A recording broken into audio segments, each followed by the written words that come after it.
son muchas cosas que se empiezan a sentir ya. Uno siente permanentemente. No, al acercarse la fecha, aún los sentimientos van acrecentándose, van apareciendo imágenes, contactos y bueno, uno empieza a desempolvar esos recuerdos y las emociones vuelven a aflorar. Este año casualmente bueno, casualmente no, lógico, pues se da cada tantos años, que vuelve a ser un domingo, el 2 de mayo, claro, como en el 82. Exactamente, un domingo 2 de mayo de 1982 fue el hundimiento. Y este 39 aniversario también cae domingo, así que es algo también importante para nosotros destacar, ¿no? Porque fue así como ocurrió aquel día. Ajá. Yo, Pablo, quiero agradecerle en nombre de todo el equipo de Actualidad en Radio por esta entrevista, porque realmente con usted, sobre todo los jóvenes, aprenden, y todos aprendemos sobre lo que realmente ocurrió en ese momento. Porque usted vivió una experiencia que solo unos pocos han vivido, ¿no? Así que usted de primera persona nos está enseñando muchas cosas.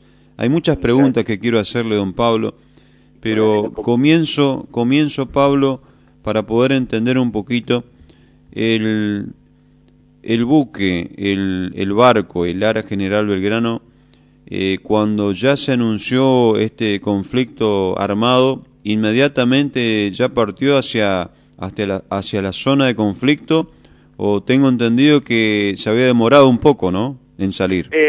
Sí, se había demorado un poco porque estábamos en reparación, se aceleraron las reparaciones que había que hacerle y zarpamos de Puerto Belgrano el día 16 de abril recién. 14 días de empezar la guerra de Malvinas, el recién zarpó el crucero para Puerto Belgrano.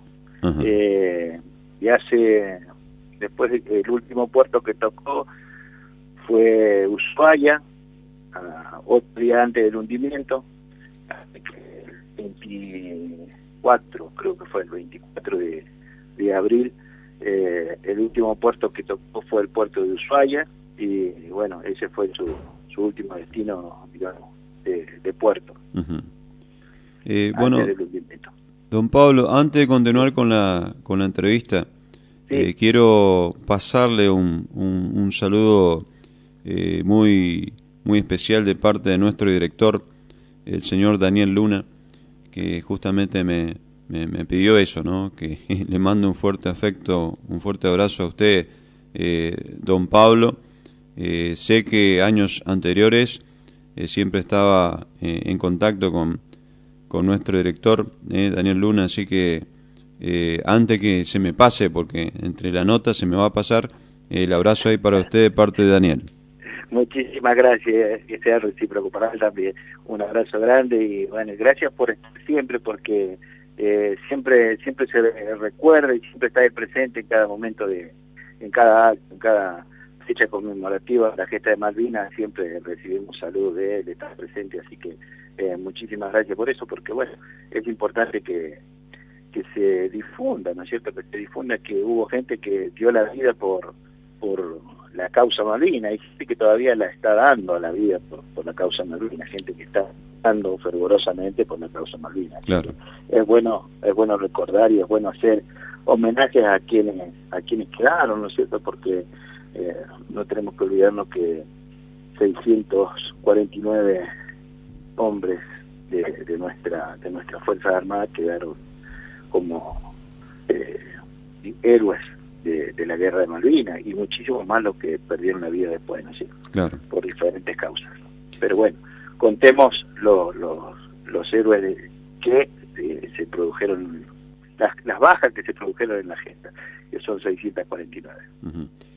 Bueno, siguiendo con la charla de don Pablo, sí, al momento de partir el Lara Belgrano hacia la zona de conflicto, ¿cuántos hombres en total, cuántos tripulaban el barco? La cantidad total de tripulantes era de 1.093 hombres. Ese fue el número de soldados que hubo arriba del crucero cuando estábamos navegando, cuando nos hundieron. Bueno, siempre quise saber si en esa zona, de enfrentamiento con los ingleses había también otros barcos aparte de ustedes. Sí, había otros barcos, nosotros teníamos 2 barcos de escolta, porque el crucero, explico un poquito para que se entienda, el crucero no tenía defensa antisubmarina, quiere decir que no tenía sonar, era un barco relativamente viejo, entonces no tenía defensa antisubmarina, por eso nos escoltaban 2 destructores, que son los que se encargan de la defensa antisubmarina del crucero, el destructor Piedra Buena y el destructor Buchar, que a su vez son los que vienen a nuestro rescate al otro día del hundimiento. Uh-huh. Y había otros barcos, lógicamente había otros barcos, el Aviso Sobral, submarinos, había diferentes buques de la Armada navegando en la zona del conflicto. ¿Llegaron a tener ustedes un enfrentamiento con los ingleses en el mar antes del hundimiento? No, nosotros no tuvimos ningún ataque, ninguna batalla ni avistamiento. Ellos nos habían visto y nos habían seguido a nosotros, pero nosotros no los habíamos visto a ellos. Uh-huh. Estábamos en una zona que todavía no era la zona de guerra propiamente, estábamos fuera de la zona de guerra cuando nos hundieron, la zona que se había decretado, porque lógicamente en toda guerra también hay ciertas normas que seguir, ciertas reglas, ¿cierto? Entonces el ámbito de la guerra era 150 millas marinas alrededor de las Islas Malvinas, y nosotros estábamos fuera de esa zona cuando nos hundieron. Claro. Así que no habíamos visto a nadie todavía. O sea que en pocas palabras, los ingleses a traición le atacaron a ustedes. Correcto, así fue, a traición, esa es la palabra correcta. Uh-huh. A traición porque nosotros no estábamos haciendo ninguna cosa que pudiera estar,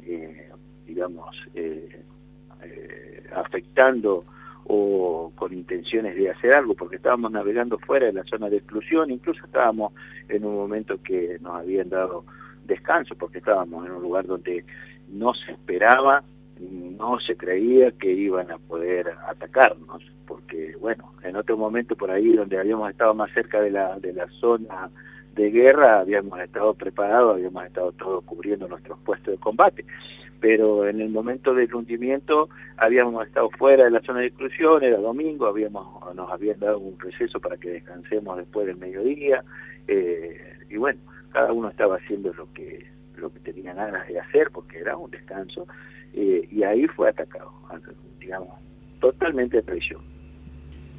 Bueno, usted nos recordaba que fue domingo 2 de mayo de 1982. ¿A qué hora ustedes sintieron los impactos de los misiles?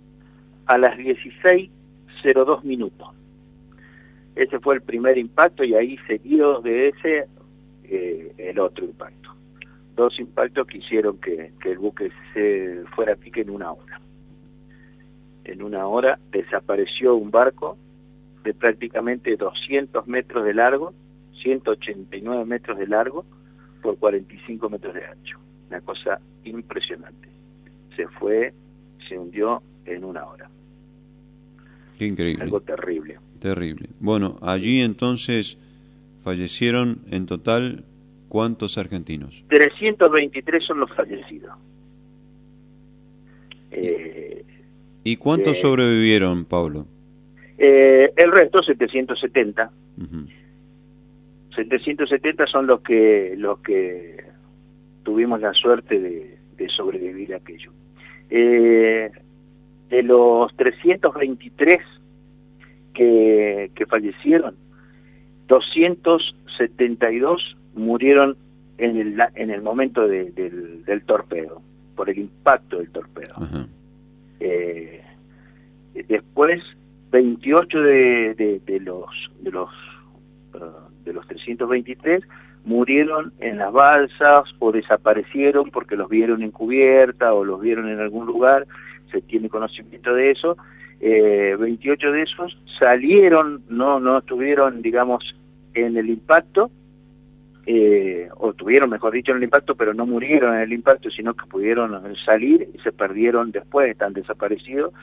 Y el 23 hay fallecidos que se recuperaron los cuerpos. El resto no se recuperó nada.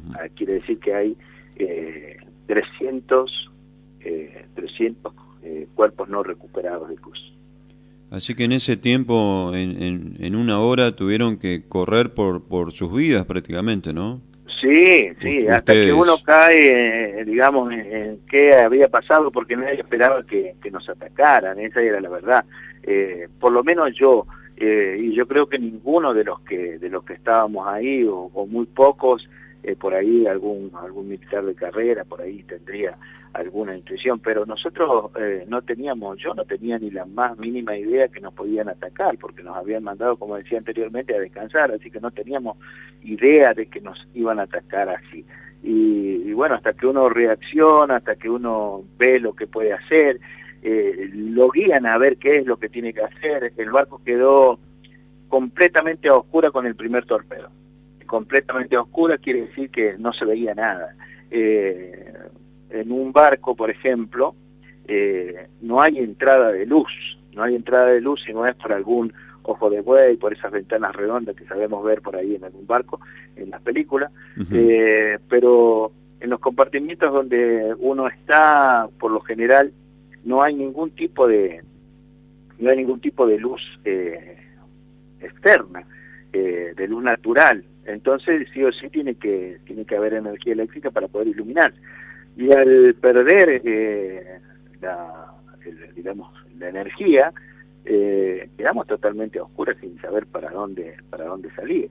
La experiencia y el año que hacía que estábamos a bordo del barco nos hacía, conocerlo y moverse como por ahí. Uno por ahí, cuando cortan la luz en la casa de uno, sabe dónde están las cosas, puede ir tanteando y buscando. Acá teníamos que hacer aproximadamente 50 metros, cambiando de lugar, 50, 60 metros para ir a buscar, por ejemplo, en mi caso, ropa que tenía, mis salvavidas, lo tenía guardado como a 40, 50 metros del lugar donde dormí.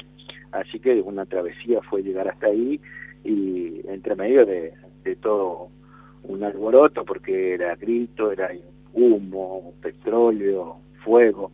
Entonces fue algo bastante impactante, ¿no es cierto?, bastante complicado poder llegar, por lo menos, a cubierta principal para tener la posibilidad de ir a una balsa salvavidas.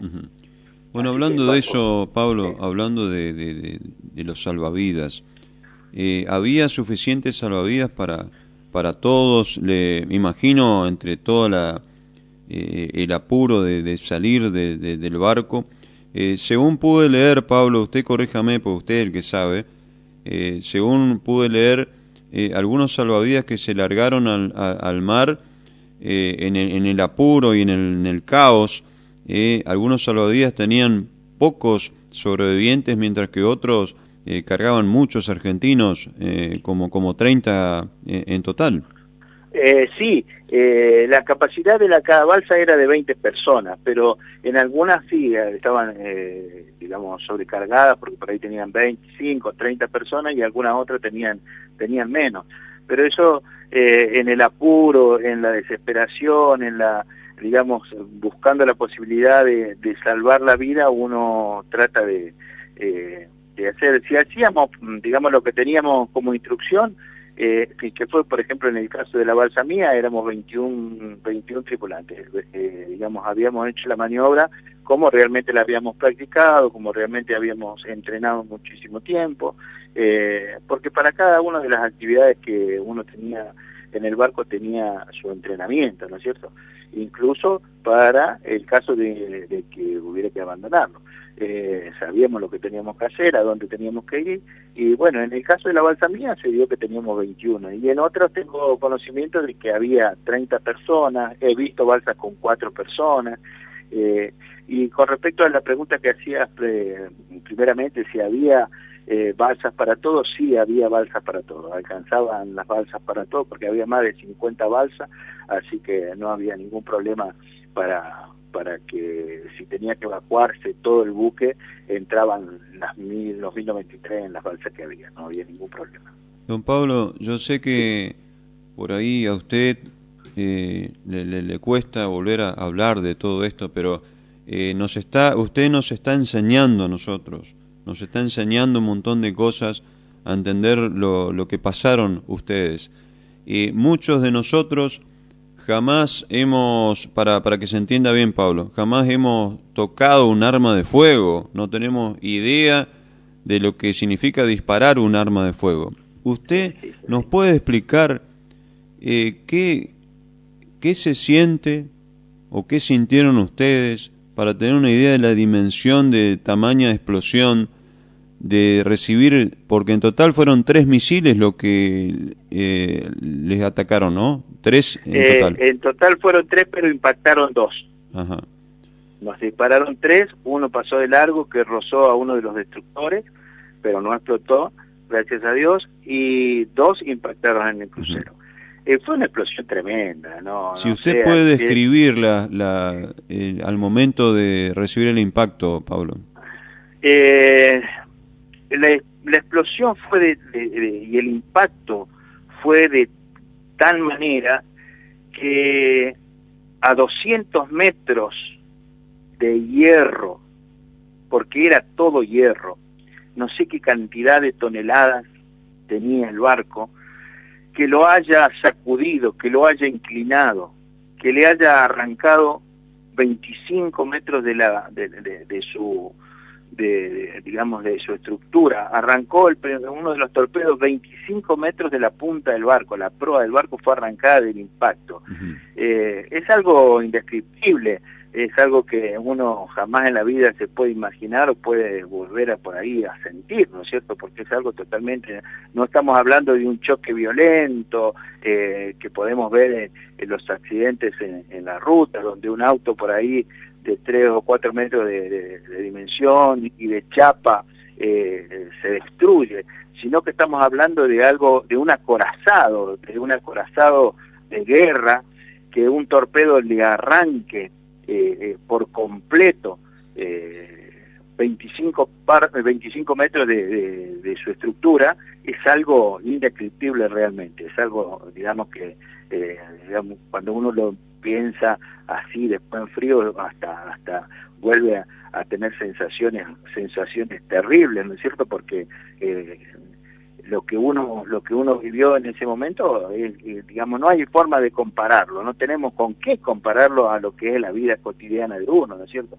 Podemos decir, explotó por ahí, qué sé yo, una garrafa o una cosa así, no tiene nombre eso, digamos, no tiene ni con qué empezar el estallido de una garrafa de gas, lo que puede ser uno, o por ahí, qué sé yo, a veces vemos las noticias, explotó un tubo de GNC en Buenos Aires, una cosa así, esto no tiene ni comparación, ni las tremendas bombas que han puesto en la AMIA o en alguno de ellos en la Embajada de Israel, no tienen comparación a lo que fue el torpedo que vio en el crucero, no, ni ese ni el segundo tampoco. Es realmente algo terrible, algo terrible. Bueno, Pablo, todas las entrevistas son distintas, ¿vio? Espero que usted se sienta a gusto, se sienta cómodo, y le agradezco en nombre de todos los vecinos de Candelaria y de la región que están escuchando ahora atentamente nuestro programa, y sobre todo en nombre de los argentinos. Muchísimas gracias. Gracias porque... No, gracias a ustedes. Gracias a ustedes por recordar, porque es importante recordar todo esto que pasó. Hay gente que ha vivido situaciones tremendas, hay gente que está viviendo actualmente situaciones tremendas, y el reconocimiento a la labor que hacen todos aquellos que trabajan por los otros, trabajan para los otros, tanto ahora, por ejemplo, el caso de los médicos, los enfermeros que están luchando contra esta pandemia. Es gente que está poniendo el lomo para el resto del mundo, para el resto de sus compatriotas, y nosotros hicimos lo mismo en aquel momento. Así que gracias a ustedes.